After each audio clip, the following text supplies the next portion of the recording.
पूर्वांचल की लड़ाई अब पूर्वांचल के अपमान और सम्मान को लेकर आ गई है और इस वक्त हम 5 फिरोजशाह रोड यानी कि दिल्ली के पूर्व मुख्यमंत्री और आम आदमी पार्टी के राष्ट्रीय संयोजक अरविंद केजरीवाल के घर के पास मौजूद है, जहां पूर्वांचल मोर्चा बड़ी तादाद में यहाँ प्रदर्शन करता नजर आ रहा है। और आप देखिए अब एक बैरिकेड जो है वो यहाँ पर तोड़ दिया गया है, यानी कि बड़ी संख्या में जो पूर्वांचली है, यूपी और बिहार के लोग वो यहाँ पर पहुंच गए हैं। और आप देखिए अब वाटर कैनन का यहाँ पर इस्तेमाल किया जा रहा है, यानी पुलिस द्वारा अब पुलिस बल का इस्तेमाल यहाँ पर किया जा रहा है प्रदर्शनकारियों को रोकने के लिए। साफ तौर पर जो पूर्वांचली है वो ये आरोप लगा रहे हैं कि दिल्ली के मुख्यमंत्री ने उनका अपमान किया है और लगातार वो अपमान करते आए हैं। और इतनी बड़ी तादाद में यहाँ पर जो बीजेपी के पूर्वांचल मोर्चा के लोग हैं वो मौजूद है और लगातार आगे बढ़ रहे हैं। हालांकि यहाँ पर पुलिस बल का इस्तेमाल किया जा रहा है, ये कोशिश की जा रही है कि आगे जो है वो पूर्वांचल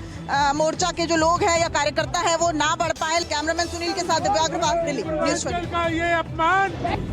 आम आदमी पार्टी के राष्ट्रीय संयोजक अरविंद केजरीवाल ने कहा है कि दिल्ली में क्राइम कैपिटल बन गई है। दरअसल में जिस तरीके से अपराध जो है वो दिल्ली में लगातार बढ़ रहे हैं, लगातार चोरी, डकैती और हत्या जैसी घटनाएं लगातार हो रही हैं, इसको लेकर के उन्होंने सीधे दिल्ली पुलिस और अमित शाह पर निशाना साधा है। उन्होंने कहा है कि इनका जो दिल्ली की जनता है उससे कोई लेना देना नहीं है, उनको लगातार लोगों के साथ थ्रेट हो रही है और उनके साथ चैन स्नैचिंग जैसी घटनाएं लगातार बढ़ रही हैं। इस पर अमित शाह की पुलिस और बीजेपी पूरी तरीके से फेल रही है। उन्होंने कहा है कि अगर उनकी सरकार वापस आती है तो वो दिल्ली में जो आरडब्ल्यू है उनके साथ मिलकर के सिक्योरिटी गार्ड लगाएंगे ताकि कम से कम अपराध पर अंकुश लगाया जा सके। हालांकि उन्होंने ये भी कहा है कि यह दिल्ली पुलिस का रिप्लेसमेंट नहीं होगा, लेकिन फिर भी कुछ हद तक अपराधों पर अंकुश लगाया जा सके। जिस तरीके से आम आदमी पार्टी के राष्ट्रीय संयोजक अरविंद केजरीवाल ने कहा है कि दिल्ली में चुनाव में जिस तरीके से बीजेपी अलग अलग नीतियां बना रही है उससे दिल्ली की जनता के साथ वो धोखा कर रही है। कैमरा पर्सन सुनील के साथ में यूसुफ, न्यूज़ 24 दिल्ली। दिल्ली विधानसभा चुनाव को लेकर बीजेपी की तैयारियां अब अंतिम दौर में है, खासकर उम्मीदवारों के नाम को लेकर। इससे पहले बीजेपी ने 29 उम्मीदवारों की सूची जारी की थी, लेकिन अब 41 उम्मीदवार जो बचे हुए हैं उसे लेकर जेपी नड्डा के आवास पे कोर ग्रुप की बैठक हुई, जिसमें गृह मंत्री अमित शाह समेत दिल्ली के सभी 7 सांसद, इसके अलावा पार्टी के जो मुख्य नेता हैं दिल्ली प्रदेश के, वो इस बैठक में शामिल रहे। तमाम जो 41 सीटों पे नाम आए हुए हैं उम्मीदवारों के, 3-3 उम्मीदवारों का जो पैनल है उस पर चर्चा हुई। उसमें से सॉर्ट आउट करने का प्रयास किया गया कि उसमें से 3 में से 1 उम्मीदवार को ही टिकट दे सकते हैं, लिहाजा उन सभी मेरिट डिमेरिट्स पे चर्चा हुई। और आज शाम में 6 बजे के बाद बीजेपी केंद्रीय कार्यालय में CEC की बैठक होगी और उसमें प्रधानमंत्री भी शामिल होंगे और दिल्ली की पूरी कोर ग्रुप की टीम होगी। और इसके अलावा जो चुनाव समिति है बीजेपी की, उसके सभी सदस्य उसमें मौजूद होंगे। और आज कोर ग्रुप की बैठक है, आखिरी कोर ग्रुप की बैठक है, और उसके बाद शाम को जो CEC होगा उसमें 41 उम्मीदवारों के नाम पर अंतिम मुहर लगा दिया जाएगा। और पूरी संभावना है कि आज देर रात नहीं तो कल बीजेपी अपने बचे हुए लगभग सभी उम्मीदवारों की सूची जारी कर देगी। कैमरामैन राणा अविनाश के साथ कुमार गौरव, न्यूज़ 24 दिल्ली। दिल्ली विधानसभा चुनावों में आम आदमी पार्टी के भ्रष्टाचार को लगातार बीजेपी मुद्दा बना रही है। और अब इस वक्त हम दिल्ली प्रदेश बीजेपी में हैं, जहां देखिए 6x4 के इस टेबल पर PVC और प्लाईवुड का ये जो आप एक मॉडल देख रहे हैं, ये मॉडल 6 फ्लैग स्टाफ रोड का है, यानी कि तत्कालीन मुख्यमंत्री अरविंद केजरीवाल के घर का, जिसे लगातार बीजेपी मुद्दा बना रही है। और कोरोना काल से अब तक सोशल मीडिया से लेकर सड़क तक उसने घेराबंदी आम आदमी पार्टी और अरविंद केजरीवाल के इस मुद्दे पर की है। आप देखिए ये 3 स्टोरी का बंगलो और व्हाइट कलर का ये बंगलो, जिसमें बीजेपी ने इस मॉडल के जरिए प्रदर्शित करने की कोशिश की है कि अरविंद केजरीवाल किस लग्जरियस जीवन में जीते रहे हैं। और ये लग्जरी मॉडल जो है अब बीजेपी, ऐसा बताया जा रहा है कि 14 डिस्ट्रिक्ट में, दिल्ली के अलग अलग 14 डिस्ट्रिक्ट में लेकर जाएगी और लोगों के बीच इस मॉडल को प्रदर्शित करेगी। यानी कि इसके बहाने एक बार फिर से दिल्ली की जनता के बीच में आम आदमी पार्टी के भ्रष्टाचार को लेकर जाने की अब लगातार जो कोशिश है वो बीजेपी करेगी। यानी कि साफ तौर पर दिल्ली विधानसभा चुनाव में आम आदमी पार्टी का भ्रष्टाचार, ये बीजेपी का एक मुख्य मुद्दा रहा है। कैमरामैन सुनील के साथ दिव्या अग्रवाल, दिल्ली न्यूज़ 24। आरजेडी के महासचिव और पूर्व मंत्री आलोक मेहता के करीब 19 ठिकानों पर ईडी ने आज सुबह से छापेमारी शुरू की है।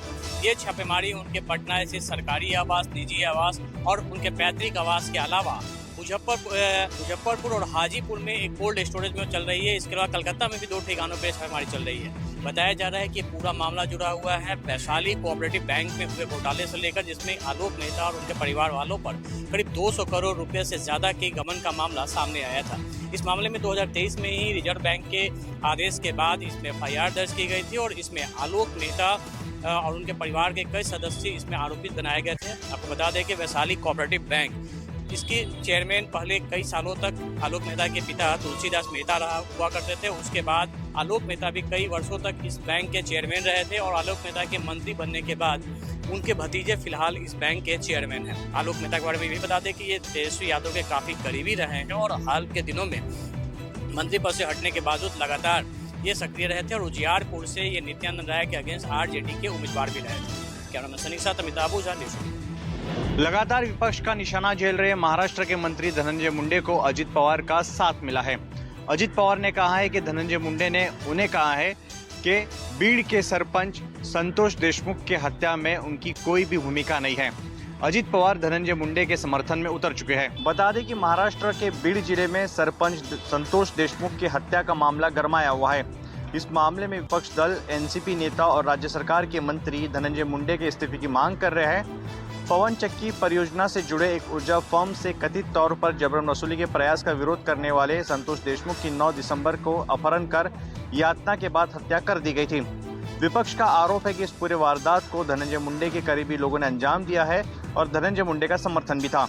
इस मामले की जांच SIT और CID द्वारा की जा रही है। मामले पर मुख्यमंत्री देवेंद्र फडणवीस कह चुके हैं कि इस बर्बर हत्याकांड से जुड़े किसी भी व्यक्ति को बख्शा नहीं जाएगा। इस मामले में अब तक पुलिस ने 7 लोगों को गिरफ्तार किया है, जबकि एक आरोपी अभी भी फरार है। कैमरा पर्सन विनोद सिंह के साथ अंकुश जायसवाल, न्यूज़ 24 मुंबई। विधानसभा चुनाव में हुई करारी हार के बाद एनसीपी शरद पवार पार्टी ने मुंबई में 2 दिन का शिविर का आयोजन किया था। इस शिविर में पार्टी के कई नेता, पदाधिकारी, सांसद और विधायक वहां पर मौजूद थे। आने वाली मिनी विधानसभा यानी महानगर पालिका, जिला परिषद, पंचायत समिति और नगर पालिका के चुनाव में पार्टी किस लाइन पे चले, इसको लेकर मंथन किया गया। आखिरी दिन पार्टी के कई नेताओं ने और पदाधिकारियों ने शरद पवार के सामने मांग रखी कि महाराष्ट्र एनसीपी का जो प्रदेश अध्यक्ष पद है वहां पर जो जयंत पाटिल है उन्हें बदल देना चाहिए। इस पर जयंत पाटिल ने कहा कि मुझसे जो लोग इस्तीफा मांग रहे हैं वो पहले ये बताए कि विधानसभा चुनाव में अपने वार्ड में उन नेताओं को कितने वोट मिले हैं और पार्टी को कितने वोट मिले हैं, इस पर वो अपना पहले बयान दे। शरद पवार ने भी कहा कि आने वाले 15 दिनों में पार्टी में कई बदलाव किए जाने वाले हैं। कैमरामैन विनोद सिंह के साथ विनोद जगदाले, न्यूज़ 24 मुंबई। अयोध्या की मिल्कीपुर विधानसभा सीट पर हो रहे उपचुनाव में बीजेपी में टिकट को लेकर उम्मीदवारों के बीच होड़ मची है। जानकारी के मुताबिक अयोध्या की मिल्कीपुर विधानसभा सीट पर टिकट को लेकर करीब 1 दर्जन लोगों ने मांग की है। पार्टी स्तर पर उम्मीदवार को लेकर मंथन तेज हो गया है।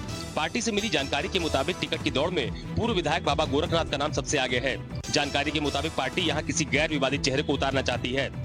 पार्टी से मिली जानकारी के मुताबिक गोरखनाथ के अलावा सुरेंद्र रावत, रामू प्रियदर्शी, राधे श्याम त्यागी, चंद्रकेश रावत, काशीराम पासी के अलावा कई अन्य नामों पर भी मंथन किया जा रहा है। दरअसल मिल्कीपुर विधानसभा सीट पर आने वाली 5 फरवरी को मतदान होना है। ऐसे में पार्टी में ऐसे उम्मीदवार के नाम पर मंथन किया जा रहा है जिसकी जीत पर कोई संशय न हो। कैमरा पर्सन मिंटू सिंह के साथ अशोक तिवारी, लखनऊ, न्यूज़ 24। जिस लाडली बहना की तर्ज पर दूसरे राज्य इसी तरह की योजनाएं शुरू कर चुके हैं या करने वाले हैं, उसी मध्य प्रदेश की लाडली बहना योजना से अब 1,63,000 महिलाओं को अब जो हर महीने किस्त दी जाती है 1250, वो इस बार या आने वाले समय में अब नहीं मिलेगी। वो इसलिए क्योंकि उनकी उम्र हो चुकी है नियम के मुताबिक 60 साल से पार, और नियम यही है कि 21 से लेकर 60 साल तक की महिलाओं को मध्य प्रदेश में जो है लाडली बहना योजना का लाभ दिया जा सकता है और दिया जाता रहा है।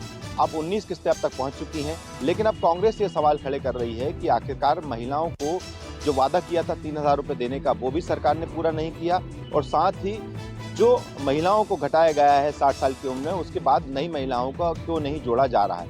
आपको बता दें कि विधानसभा चुनाव के बाद से अब तक किसी भी तरह से किसी भी नई महिलाओं को हितग्राही इस योजना में नहीं बनाया गया है।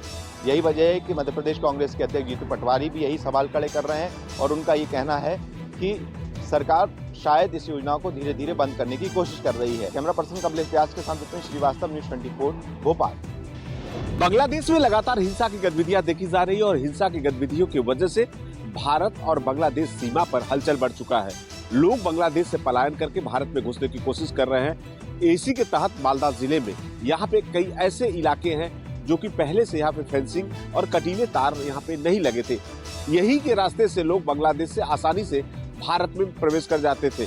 यहाँ पे अब बीएसएफ ने इन जगहों पे कटीले तारों का लगाने का सिलसिला शुरू कर दिया है और उसके वजह से यहाँ पे जो बीएसएफ के जो बॉर्डर से यहाँ पे मौजूद है, दूसरी तरफ यहाँ पे जो बीजीबी की जो यहाँ पे सेना है बांग्लादेश का है, वो लगातार इन चीजों को विरोध कर रही है क्योंकि कटीले तारों को नहीं लगाने दे रही है।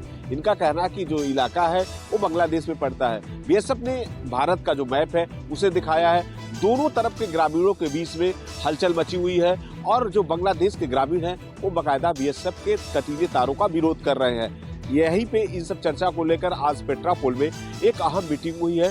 बीजेपी के कमांडेंट और बीएसएफ के आईजी के साथ में घंटों मीटिंग हुई है पेट्रापोल में। कैमरामैन पंकज के साथ मनोज पांडे, न्यूज़ 24। कश्मीर घाटी में पिछले 48 घंटों के दौरान एक के बाद एक 3 बड़े आतंक विरोधी ऑपरेशंस के दौरान यहाँ पर फोर्सेस को काफी बड़ी अहम कामयाबियां हासिल हुई है। एक तो दक्षिण कश्मीर के कुलगाम इलाके से 4 आतंकी एसोसिएट्स लश्कर तैयबा और दूसरे आतंकी संगठनों से जुड़े हुए यहाँ पर गिरफ्तार किए गए, जिनके पास से 3 AK राइफलों के अलावा ग्रेनेड और दूसरे हथियार भी बरामद हुए। तो वहीं दूसरी तरफ उत्तरी कश्मीर के कुपवारा इलाके में भी फोर्सेस को तब कामयाबी हासिल हुई जब यहाँ हथियारों का एक जखीरा पकड़ा गया जिसमें ग्रेनेड और दूसरे तरह के एम्यूनेशन शामिल है। आतंकी अपने नापाक मंसूबों में यहाँ पर कामयाब हो पाते उससे पहले ही फोर्सेस ने न केवल आतंकियों को गिरफ्तार कर लिया बल्कि उनके पास से भारी मात्रा में हथियार और गोले बारूद भी जब्त कर लिया।